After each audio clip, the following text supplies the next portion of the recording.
పితా పుత్ర పవిత్రాత్మ నామమున ఆమేన్. ఈనాటి దేవుని మాట, ఈనాటి ప్రభుని యొక్క వాక్యానికి మీ అందరికీ కూడా ప్రభుని పేరిట ఆహ్వానం పలుకుతూ ఉన్నాను. ఈనాటి దేవుని మాటలో మత్తయి శుభవార్త 17వ అధ్యాయములు 27వ వచనములో ప్రభువు పేతురుతో ఒక మాట అంటున్నాడు. పేతురు, నీవు వెళ్ళి సముద్రములో గాలము వేయము. మొదట పడినటువంటి చేపకు నోరు తెరిచి చూడు, దానిలో ఒక నాణెము ఉంటుంది. దానిని నీ కోసం నా కోసం దేవాలయానికి పన్నుగా కట్టుము అని ప్రభు పలుకుతున్నాడండి. ప్రభుని నమ్ముకున్నటువంటి బిడ్డలారా, ఈనాటి యొక్క వాక్యమును ధ్యానము చేస్తుంటే మనము ఒక 2 విషయాలను అర్థము చేసుకోవలసి ఉంటుంది. ఒకరోజు యేసు ప్రభువు పేతురుతో కలిసి ఉన్న సమయములో దేవాలయపు అధికారి ఒకడు, దేవాలయంలో పన్నులు వసూలు చేసేటటువంటి అతను అక్కడికి వచ్చాడు. పేతురును పిలిచి అడుగుతూ ఉన్నాడు, మీ గురువు దేవాలయానికి పన్ను కట్టడా, పన్ను చెల్లించడా అని అడుగుతూ ఉంటే పేతురు చెల్లిస్తాడు అని పలుకుతూ ఉన్నాడు. దాని తరువాత పేతురు ప్రభువుతో ఈ మాటను, దేవాలయపు పన్నులు కట్టించుకునే అధికారి వచ్చి మనల్ని పన్ను అడుగుతున్నాడు అన్నప్పుడు ప్రభు పేతురుతో ఒక మాట అంటూ ఉంటారండి. పేతురు, రాజులు పరిపాలిస్తున్నారు కదా, వాళ్ళు పన్నులు వసూలు చేస్తారు కదా, ఎవరి దగ్గర వసూలు చేస్తారు? ప్రజల దగ్గరే కదా వసూలు చేసేది.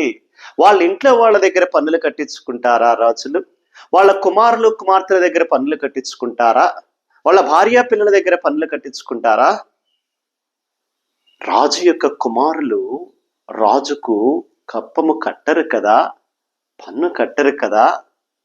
మన దేవుని కుమారుడైనటువంటి నన్ను దేవాలయపు పన్ను అడుగుతున్నారే అని ప్రభువు చాలా క్లారిటీగా ఉన్నారండి. తాను చెప్పేటటువంటి మాటలు సత్యములు అన్నట్లుగా చాలా సూటిగా ప్రభు పేతురును అడుగుతున్నారు. అదే మాట ఈరోజు ప్రపంచానికి ప్రభు తెలియచేస్తున్నారు. తాను నిజమైనటువంటి దేవుని కుమారుడను, పరము నుండి దిగి వచ్చిన వాడను, మేము పరమునకు చేర్చడానికే నేను పరలోకము నుండి దిగి వచ్చింది, భూలోకములో ఉన్నటువంటి మీ ఆత్మను నశించిపోకుండా మీ ఒక్కొక్కరిని కాపాడుకొని, ఒక్కొక్క ఆత్మను కాపాడుకొని తండ్రి వద్దకు చేర్చడానికి నేను వచ్చానని ప్రభు పదే పదే చెబుతున్నారు. కానీ అప్పటి ఆ ప్రజలు నమ్మలా. ఇప్పటి ఈ ప్రజలు కూడా చాలా మంది ఇంకా ఆ వాక్యాన్ని అర్థము చేసుకోవడం లేదు, నమ్మడం లేదు. ప్రభు ఆ రోజును కూడా ఇదే చెప్తాను, నేను పరలోకము నుండి దిగి వచ్చాను, దేవునిచే పంపబడినటువంటి దేవుని కుమారుడను, దేవుని ఏకైక కుమారుడను, మనుషుల కోసం నా ప్రాణము పణముగా పెట్టి రక్షించడానికి వచ్చాను అని ప్రభు చాలా చక్కగా చెబుతున్నారని చూడండి. ఈరోజు ఏమంటున్నారు? నేను దేవుని కుమారుడనై ఉండగా, దేవుని కుమారుడనైన నేను దేవాలయానికి దేవునికి పన్ను కట్టవలసిన అవసరం ఏముంది? రాజకుమారులు రాజుకు పన్ను కట్టరు కదా. ప్రభు చాలా చక్కగా అడుగుతున్నాడండి. మత్తయి శుభవార్త 17వ అధ్యాయము చాలా చక్కగా ప్రభు 25, 26 వచనాలు అడుగుతున్నారు. రాజకుమారులు రాజుకు పన్నులు కట్టరు కదా, దైవ కుమారుడైన నేను దేవునికి దేవాలయానికి పన్ను కట్టవలసిన అవసరం లేదు కదా అంటూ మరి ఒకసారి తాను నిజముగా పరలోకము నుండి, దైవరాజ్యము నుండి దిగి వచ్చినటువంటి దేవుని కుమారుడను, నన్ను నమ్మండి అంటూ మరి ఒకసారి నొక్కి ఒక్కానిస్తూ తన గుర్తింపును, తానెవరో మరి ఒకసారి లోకానికి వాక్యము ద్వారా తెలియచేస్తూ ఉన్నాడు. అయినప్పటికీ అంత జరిగిన పన్ను కట్టకుండా అయితే లేరండి, పన్ను కట్టకుండా లేరు. ఎందుకులే, వాళ్లతో మనకి గొడవ ఎందుకు అంటూ వాళ్ళు మనల్ని పన్ను అడుగుతున్నారు కాబట్టి కడదాము అంటూ పేతురు మనము కూడా కడదాము అని చెప్పి కట్టారు. కానీ అక్కడ జరిగిన అద్భుతము చూసారా? ఒకటి, తాను దైవ కుమారుణ్ణి అని ప్రభు ప్రజలకు మరొకసారి తెలియచేస్తున్నాడు. రెండవది, అందరి వలె మనము కూడా పన్ను కడదాము. ఈ జనాలు నన్ను ఇంకా అర్థము చేసుకోవటం లేదు, కాబట్టి నేను కూడా మీలాగా సామాన్య మనిషిని అనుకుంటూ నన్ను పన్ను అడుగుతున్నారు, కాబట్టి గొడవెందుకు, నేను కూడా కడతాలి అని చెప్పి పన్ను కట్టారు.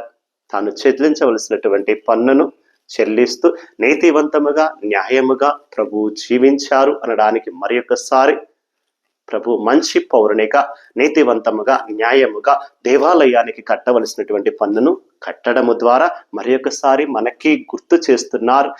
మీరు కూడా దేవాలయానికి ఇవ్వవలసింది, ప్రభుత్వానికి ఇవ్వవలసింది ఇచ్చేయండి. నీతిగా న్యాయముగా బ్రతకండి, అవినీతిగా అన్యాయంగా బ్రతకొద్దు అని మరొకసారి మనకు తెలియజేస్తున్నారు.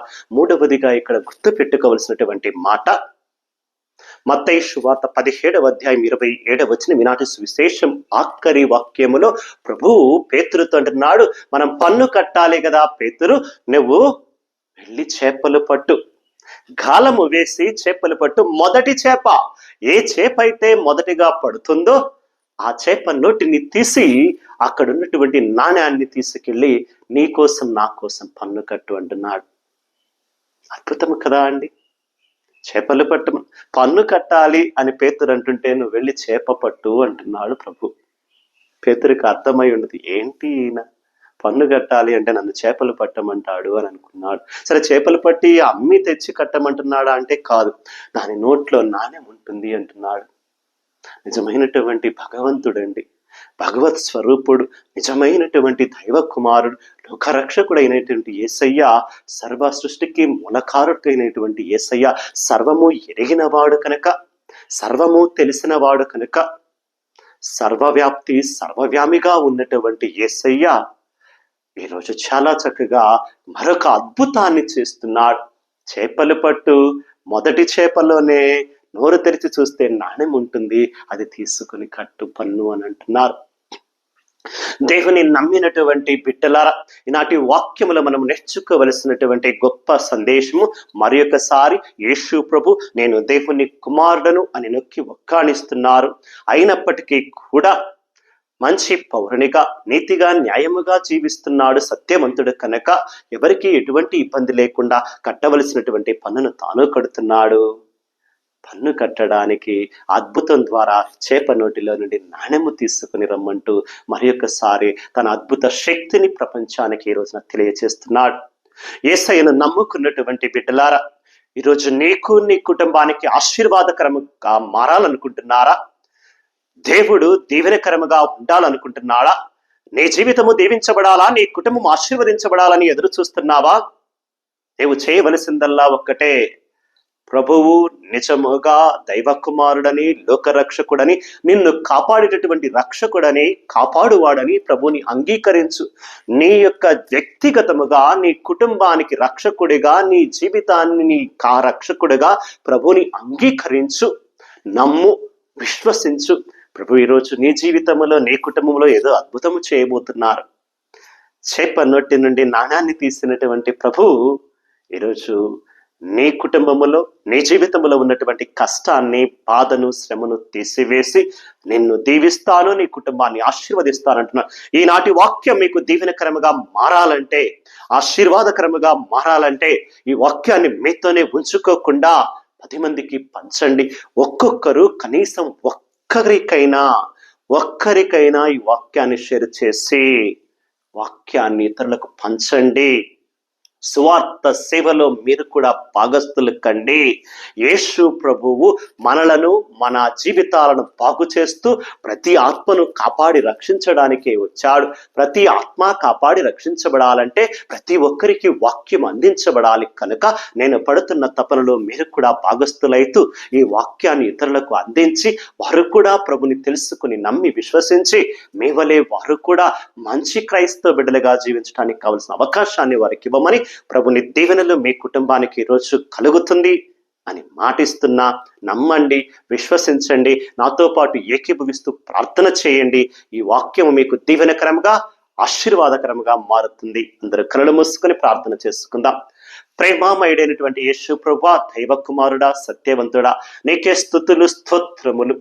నీవు ఈ లోకము నుండి వచ్చినటువంటి వాడవు కాదని, పరలోకం నుండి వచ్చినటువంటి వాడవని, దైవ కుమారుడవని, మరి ఒక్కసారి దేవునిచే పంపబడినటువంటి మా ఆత్మలను కాపాడే రక్షకుడవు అని నీవు బోధిస్తుంటే అనేక మంది ఇంకా కూడా నేటికి కూడా నమ్మలేకపోతున్నారు. అయ్యా, నిన్ను నమ్ముకున్నటువంటి బిడ్డలుగా, నీ సేవకుడుగా మరి ఒకసారి నీ పాదాలు పట్టుకొని ఈ రోజున ప్రార్థన చేస్తూ నిన్ను స్తుతిస్తున్నాను, ఆరాధిస్తున్నాను. అయ్యా, నీవు అందిస్తున్నటువంటి దీవెనలు ఈ వాక్యాన్ని వింటున్నటువంటి బిడ్డలకు ఈ రోజున ఆశీర్వాదకరముగా మారేటట్లు చేయయ్యా.